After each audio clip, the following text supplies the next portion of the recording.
Yeah, thanks, John. Just just got off the practice field. Teams are working hard, getting ready to play in this game. Really looking forward to going down to New Orleans and playing in the Sugar Bowl. It's what an honor to be going down there. It's such a great city, and certainly wish we were spending more time in that city and getting to know it. Been down there a couple times. Went down there for a Super Bowl, and just unbelievable culture and great people. So it'll be a different experience, but we're still excited nonetheless, and excited to play against a great opponent. Rematch from last year. So the preparation's been great. Everyone had as good a Christmas as we could possibly have. Not able to really be around our families, but the guys have overcome a lot this year, and now we have to finish the race. We got to finish it strong, and looking forward to continue the preparation as we head to Friday night. First question will be from Austin Ward from Letterman Row. Ryan, you said last week you thought Justin would be fine. He said he'll be fine by Friday. Have you had to do anything with that thumb to hold him back or limit him? And do you have any concerns about what he could be able to do on Friday night? No, I think he'll be fine. Next up will be Stephen Means from Cleveland.com. Hey, Coach. As a quarterback, former quarterback, and now as a play caller, when you're going up against a team where they have guys who can get consistent pressure up the middle of the line, how does that change your approach? Maybe the things you have to think about as a quarterback, and then now as a play caller, how does that maybe change your approach a little bit to how you call plays? Well, I mean, this defense is second in the nation in sacks. They create a lot of disruption, like you said. Really good players and really good schemes. So, they've done it against just about everybody they've gone against. So we got to understand that. We got to understand the patterns. We got to do a great job in firming up protection. Quarterbacks got to understand that. And it just comes down to preparation, understanding the different patterns that you're going to see, knowing that you're going to see some things that maybe you haven't seen before. And that's part of it. But they know us very well. They always have really good schemes. So we'll have to continue to do a great job preparing so that when we get out there on Friday night, we're anticipating as opposed to reacting. Next, we'll go to Tim May.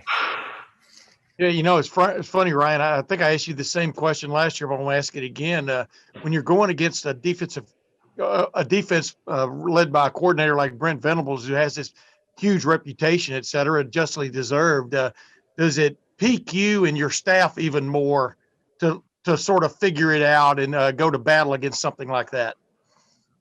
Yeah, I mean, he's one of the best defensive coordinators in college football, and he does a great job calling the game.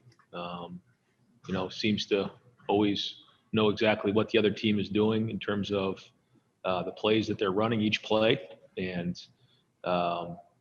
seems to call the right defense into that play a lot. And why that is, I don't really know, but I can tell you that he's been doing it for a long time, and it's a good challenge. Thanks, man. Yep. We'll go to Ralph Russo from the Associated Press. Hey, Ryan. Wondering, you've talked a little bit about this, about how the players have had to sacrifice so much. Sacrifices really from everyone. Have you sensed stress from them throughout this? And how do you deal with that as a coaching staff? Like a different kind of stress that you would normally, deal with in a normal year. Yeah. There's definitely different stressors that are going on for sure, and they're coming from different areas. The stress of living a different life than you lived last year, and all the different things that come with it. Not being around your family, not being able to socialize, not having fans, not receiving the rewards of hard work. Games being canceled and handling disappointment. I think all that stuff adds up. I think the fact that they really had to stay in isolation for the most part, and then I think there's also the stress of the body, and the emotional toll this season's taken. I think that for some guys who have done everything right and practiced throughout this whole time, while others have missed practice, and the amount of people that have missed practice in the last month alone here is staggering. And so those who have practiced every day, that stress load adds up on them as well. So I think, like you said, all those things add up to where they're at right now. Now, some way it calluses you and makes you stronger, and that's a good thing too. I want to go to Dennis Dodd from CBS Sports.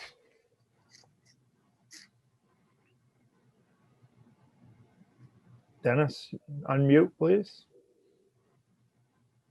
Sorry about that. Ryan, I wonder if you could reflect on the circumstances of how you got to Ohio State. It was, it was after that 31-0 loss to Clemson where Urban kind of retooled the staff. If that doesn't happen, are you there? And because obviously you've flourished since you got to Ohio State. Yeah, I was with the 49ers at the time and had a few conversations with coach and, jumped at the opportunity to come to Ohio State, not knowing exactly what was in store. Certainly didn't in my wildest dreams think I'd be sitting where I am right now. But I guess that's college football.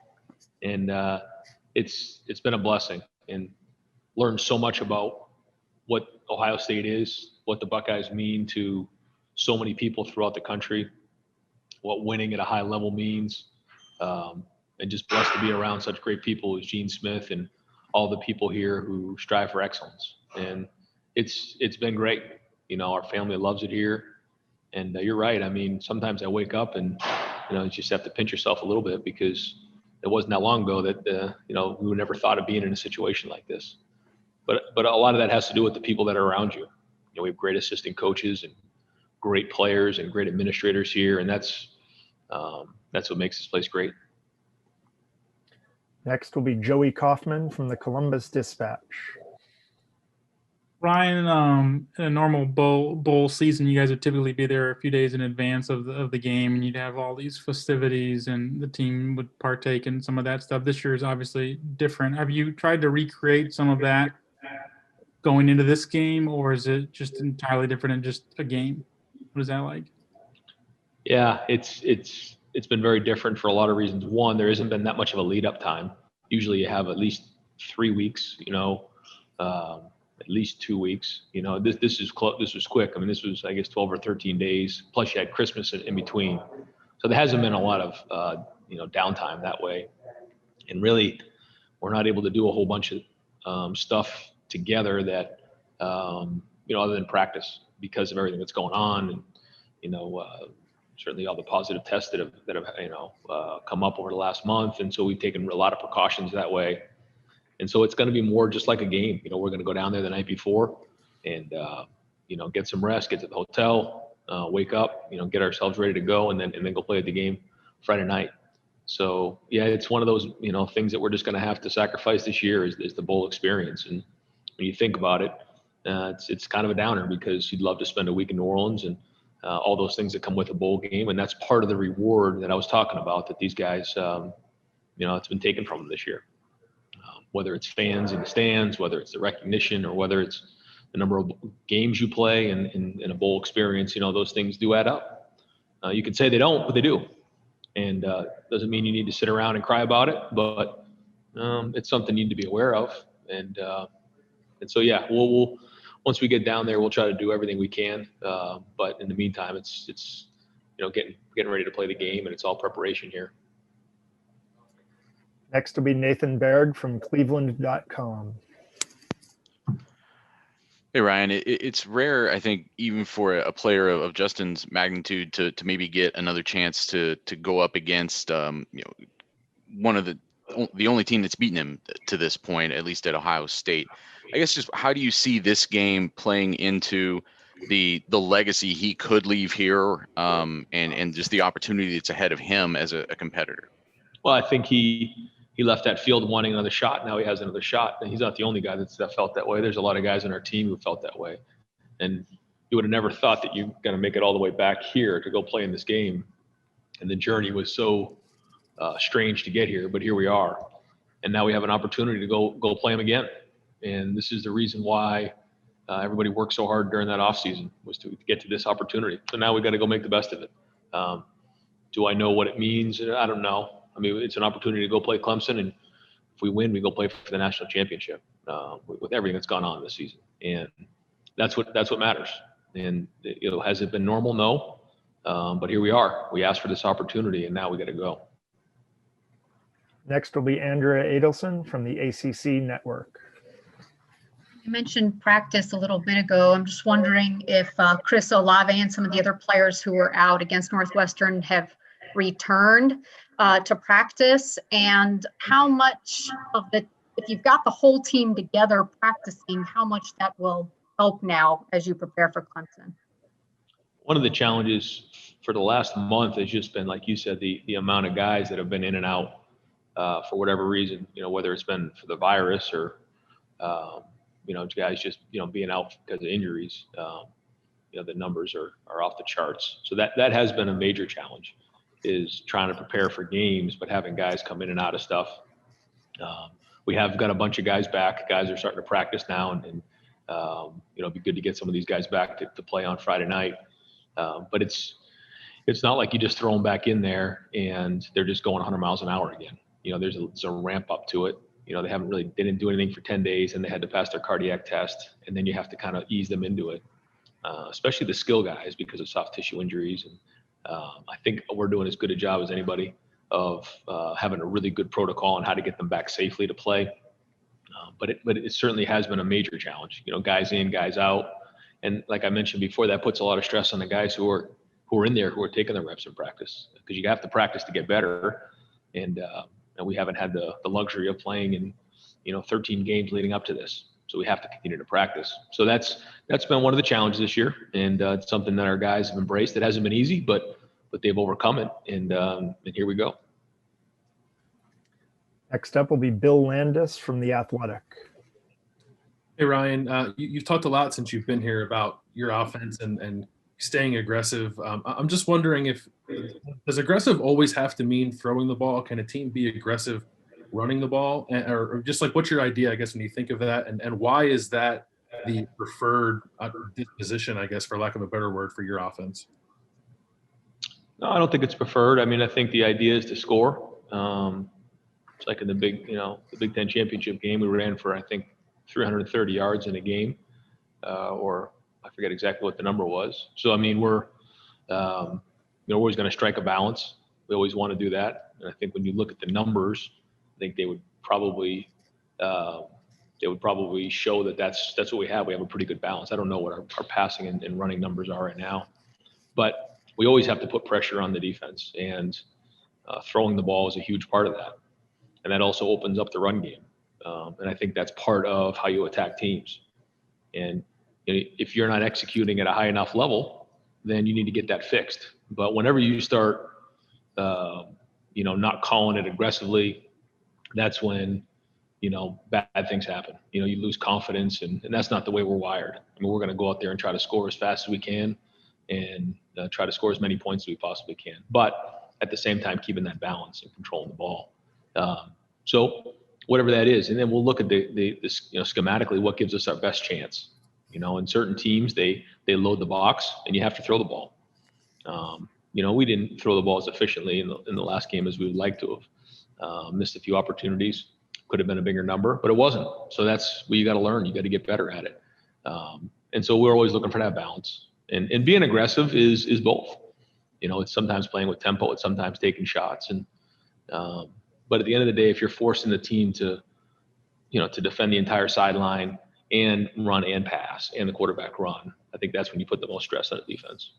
And if I can follow up on that just quickly, last year in this game, you guys kicked 2 field goals from the 5-yard line, and that would seem to run a little counter almost everything you just said. And I'm just wondering how those 2 field goals have sat with you over the last year as you've sort of framed your mindset for this offense this year. Yeah, I mean, you don't want to go back and replay the game last year, but one of the issues was field goals in the red zone and not scoring touchdowns down there. We had one called back. We had a drop. It didn't happen. So, we got to make sure that we're scoring touchdowns when we get down in there. But in games like this, we also got to be smart. And if our defense is playing well and kicking field goal is something you got to do at that time, you got to do that. I mean, you can't just be reckless either. We also went forward on 4th and 1 and threw a touchdown. I think it was in the 4th quarter. We're always going to be aggressive, but at the same time, you can't be reckless. Thanks. Next is Rob Oler from Columbus Dispatch. Hey, Ryan, how important is this game as a program marker? You guys are right there. You're up 16-0. It slipped away, but you've got Alabama and Clemson. How important is it that it is Clemson and that you have a shot to make a statement? I don't know. I don't know how to answer that, Rob. I would say, in a normal year, I'd probably have a better feel. I don't know. I think this is more about this team and these guys on this team and the leaders and what they've done and their story. The story that these guys have and their journey to get to right here and what the final chapter or two is going to be. That's more to me what this is about. This is about a bunch of guys who have just been through so much and had the season canceled, then restarted, and then games canceled, and here they are, right back to where they started when a year ago to play Clemson again. It's just an amazing story, and I think it's more about them than it is like a statement about where we are. We'll see if we can all come up for air and maybe reflect on that in the off season, but this is more about our culture and our team, and I really would love for these guys to have something at the end of the season, a big ring to show for everything they've done because they've sacrificed so much. And I think that's really the story to me. We'll now go to David Hale from ESPN. Hey, Ryan, given all you just mentioned, this might be a difficult question to answer. I know Dabo has been fairly outspoken about the idea that playing 11 games as they have is different than playing the 6 that you have. And when you compare this year to past seasons, do you feel like your team is in a different place, having only 6 games under their belt at this point in the year, physically, emotionally, mentally, or has the toll of all of the other stuff been so great as to sort of ameliorate any level of differentiation there? Yeah, I mean, everything about this season's different, from the amount of games we played to all the above. Yeah, I don't even know where to start. I mean, we could talk about it for an hour, but yeah, everything about it's been different. And to sit here and tell you exactly, where we are compared to years past, no, I mean, it's totally different. Everything about it's different. The way we practice, the way we eat, the way we meet, the way we travel, the way everything, preseason camp to all of the above. So this is a different season in all areas. Next, we'll go to Jeremy Birmingham from Letterman Row. Hey, Ryan, two-parter here. First of all, with everything that Justin went through in the last year, the way last season ended, to the Indiana second half to Northwestern, how do you stop him from trying to do too much against Clemson when obviously there's so much riding on his shoulders? And then secondarily, how much did Justin change you as a coach in the time that he's been at Ohio State? Well, I think the first thing is you just have to win the game. And I think one thing that happens a little bit at Ohio State is people want you to win a certain way here. And I think sometimes that's a little dangerous. But right now, there's only one goal: win the game. Doesn't matter if you win 6-3. Doesn't matter if you win 52-51. Just win the game. And I think has to be the approach. Not, are we going to beat a team by 28 points? Are we going to throw for 500 yards and be in the Heisman Trophy watch or whatever? It's win the game. You win the game, you move on, and that's what matters. So I think that's the focus. And no, it's been fun. Work every time you have different quarterbacks come in, you learn a lot about yourself, and you build different relationships, and certainly have a special appreciation for Justin as a competitor and as a person. We have time for one more question. We'll go to Kyle Rowland from the Toledo Blade. Hey, Ryan. The fan bases of these two teams certainly view it as a rivalry. I was just curious kind of what you thought and the people in the Woody think. Clearly, you guys recruit against each other. You've played in a lot of high-stakes games. Just what do you think of this Ohio State-Clemson series? Well, it's the second year we're playing them in a row, and they've won 2 national championships here. I think it's 4 of the last 5 years they've been in it. I think they've won 6 ACC championships, if I'm correct. I mean, they've been right at the top of the game for almost a decade now. So they're up there. And then when you look at where Ohio State's been in the Big Ten, and playing in the CFP, and our games against Clemson, if we continue to win, we're probably going to run into Clemson or Bama along the way. So, rivalry, and we're not the same conference, but certainly if we move on, then, we're going to see these guys. And so it's always great to get to this point and play against a great competitor like Clemson.